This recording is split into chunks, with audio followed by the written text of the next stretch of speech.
quiet, very low-key. There were a couple of tweets, one where he called on Senate Republicans to invoke the nuclear option and just do away with the filibuster, which is not what Senate Republicans wanted to hear, and certainly not, of course, they followed. But he stayed pretty much invisible throughout the weekend.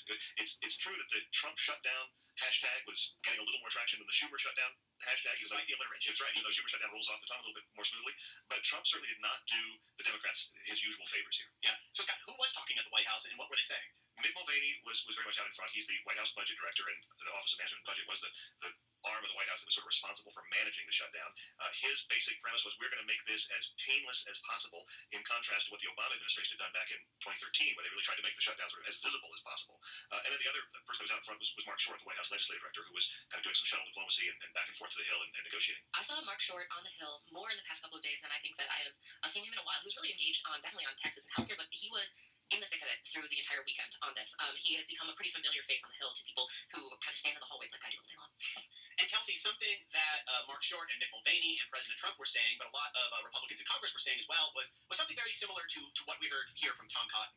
Shutting down the government and depriving American citizens of services because you want amnesty for illegal immigrants is a massive political blunder. Kelsey, this is something a lot of Republicans were saying, and it really unnerved Democrats. It unnerved them and also made them really angry.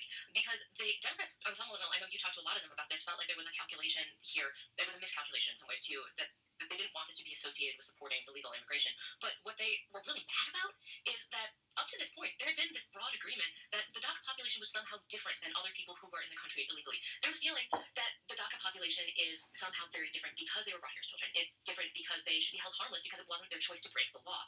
And for the Republicans to start referring to them as illegal immigration, probably it was really hard for Democrats, and it made them really mad. It made them worry that a DACA solution might be further away than it was before the shutdown started. Even though polls do suggest that a wide majority of Americans, including Republicans, do feel sympathy for the DACA population and really do want to provide some safeguards to this population. Right, and Republicans today are saying that they want a DACA fix, and so it's been a little bit confusing in that regard, where things are going to go on DACA. I know we heard what this kind of convoluted explanation is of how they're going to get to a DACA vote eventually, and maybe there are commitments about certain types of votes and maybe not. But I don't think that the activists are particularly satiated by this solution. My email inbox is filled with angry notes from activists who are not at all satisfied. But I guess I would just like to inject a little note of caution here, that I think it's really hard to know what the outcome of this is until we get 3 weeks down the road. If 3 weeks from now Democrats have actually secured some kind of protection for the Dreamers, then I think this will seem like a good strategy where they got the protection they needed, and they didn't have the pain and the political harm of leaving the government shut down for an extended period of time. Right. If, on the other hand, 3 weeks from now they've come away empty-handed, which is what a lot of activists fear because it's happened before, then this will look like just a complete capitulation with nothing to show for it. In a way, this gentleman's agreement that has been offered here is kind of the way the Senate used to function, right? I mean, this is the way we used to have a lot of these kind of side deals that weren't codified in legislation, and there was nothing you could really point to that was definitive. But it is the way the legislature worked, and we've seen that trust, we've seen that ability to do those kind of side deals evaporate in recent years. There's that trust word again. We've been talking about that a lot lately. What really struck me after the vote is how much Democrats just did not want to talk at all. I was standing down there by the Congress train where we always mention we get our best quotes, and it was just a parade of Democrats walking by who had downtrodden looks on their faces, who were a little bit snippy, who just didn't want to talk or answer questions at all. So I think there's a couple different camps to break Democrats into here. There's the camp of Democrats who thought this was a bad idea from the beginning, and that includes Joe Manchin and Heidi Heitkamp, who I think we contractually at this point have to say together in one breath, just because they are 2 of the 10 Democrats running for re-election this year in states that President Trump won in 2016. Then you had a group of Democrats, and in Bernie Sanders' case, an independent who caucuses with Democrats, who were very insistent for a while now that Democrats should not vote for a spending bill unless it included a permanent fix for DACA.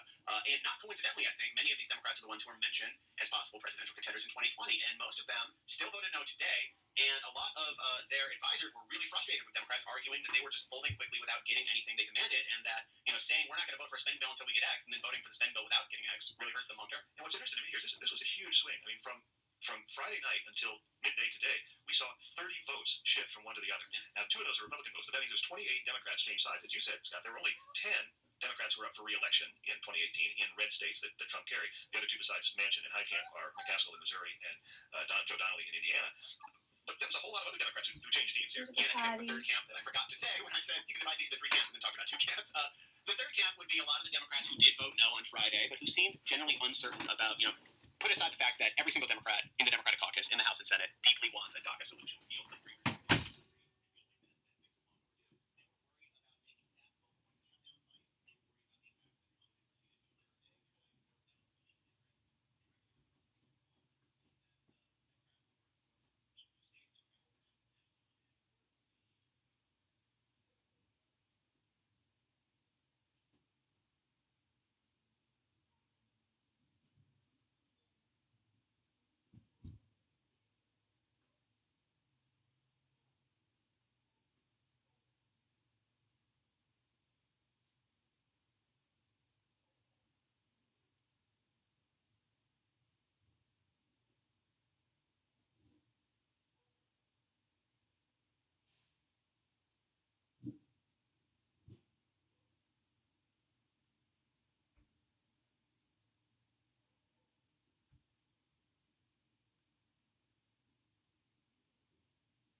Go now.